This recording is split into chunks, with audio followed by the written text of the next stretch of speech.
জনগণ সবাই দেখুক, সারা দেশের মানুষ দেখুক, আমাদেরকে পাস করানো হোক। আমরা প্রধান উপদেষ্টার দৃষ্টি আকর্ষণ করছি। আমরা শিক্ষিত সমাজ, কেন আজকে রাস্তায় দাঁড়িয়ে কেন আমরা এইভাবে বঞ্চিত হতাহত হব? আমরা কেন এইভাবে লাঞ্ছিত হবে? আর সারা দেশের মানুষের কাছে আমাদের আকুল আবেদন, আমাদের সবাইকে আপনারা সাপোর্ট করুন, সহযোগিতা করুন।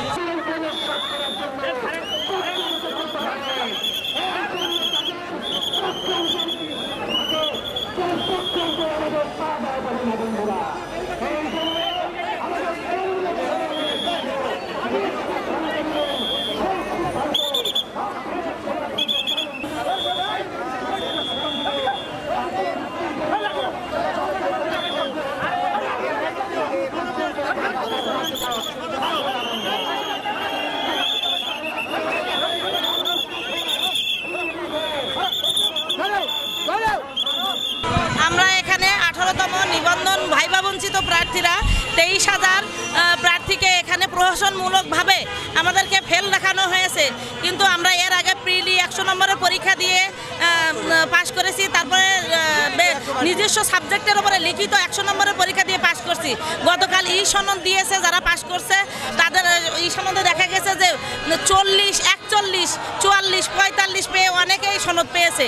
তাহলে আমার জনগণের কাছে প্রশ্ন, আমরা যদি 40 নাম্বার ক্যারি করতে না পারি তাহলে আমাদেরকে কেন ভাইবা বোর্ডে ডাকা হয়েছিল? আর ভাইবা বোর্ডে ডাকার পরে কেন আমাদেরকে এখন ফেল দেখানো হয়েছে?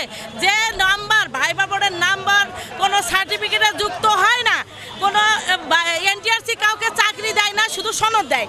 সেই সনদে যদি ভাইবা বোর্ডের নাম্বারই যুক্ত না হয় তাহলে আমাদেরকে এই 23,000 প্রার্থীকে কেন প্রহসনমূলকভাবে ফেল দেখানো হলো? আমরা কেউ ফেল করি নাই, আমাদেরকে ফেল করানো হয়েছে। সেই যৌক্তিক দাবিতে আমরা আজকে প্রেস ক্লাবের সামনে শান্তিপূর্ণ অবস্থান করছিলাম। আমরা কোনো হট্টগোল করি নাই, আমরা লাইন ধরে স্লোগান দিচ্ছিলাম। অতর্কিতভাবে পুলিশ বাহিনী আমাদের উপর হামলা করছে, ককটেল ছুটছে, অনেকে হতাহত হয়েছে। আমরা যারা মহিলা ছিলাম সামনে ব্যানার হাতে ধরে তাদের সাথে হাতাহাতি করে তাদের কাছ থেকে ফেস্টুন ব্যানার কেড়ে নেওয়া হয়েছে। কেন? এই স্বাধীন বাংলাদেশ কি আমরা স্বাধীন করছিলাম কি এই জন্য মহিলাদের গায়ে কেন পুলিশ হাত দিবে? এইটাই আমাদের জনগণের কাছে দাবি।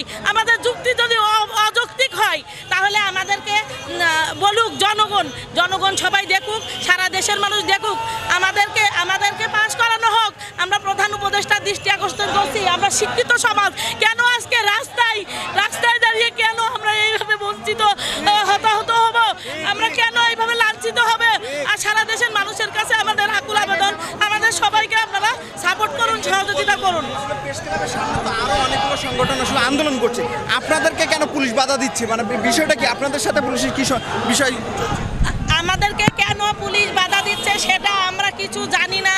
আমাদের ওপর থেকে নির্দেশ আছে কিনা আমরা জানি না। এর আগেও আমরা 4 দিন যাবৎ এনটিআরসির অফিসের সামনে শান্তিপূর্ণ অবস্থান করেছিলাম, সেখানেও পুলিশ আমাদেরকে বাধা দিয়েছে।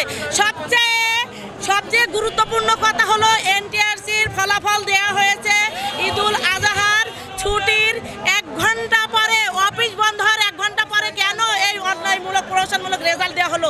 যেন আমরা কোনো আইনি পদক্ষেপ না নিতে পারি। আর এখনো পর্যন্ত এনটিআরসির চেয়ারম্যান ছুটিতে আছেন। কেন ছুটিতে আছেন? একজন এত দায়িত্বশীল একজন প্রতিষ্ঠানের চেয়ারম্যান এত বড় অন্যায় করছে, তিনি কেন কিভাবে শান্ত আছেন? ছুটিতে তিনি কিভাবে আছেন? আমাদের এই 23,000 শিক্ষার্থী শিক্ষকের কোনো ঈদুল আজহার কোনো আনন্দ ছিল না। আমরা কোনো নতুন পোশাক পরতে পারি নাই। আমরা পরিবারের কাছে, সমাজের কাছে অনেক অবহেলিত, তুচ্ছ-তাচ্ছিল্য হচ্ছি। প্রধান উপদেষ্টা আমার দৃষ্টি আকর্ষণ করছি, তিনি যেন আমাদের বিষয়টা মূল্যায়ন করে। আমাদের সনদ চাই, আমাদের সার্ভারে যেন আমরা যে কৃতকার্য হয়েছি আমাদেরকে যেন যথাযথ মূল্যায়ন করা হয়, এইটাই আমাদের দাবি।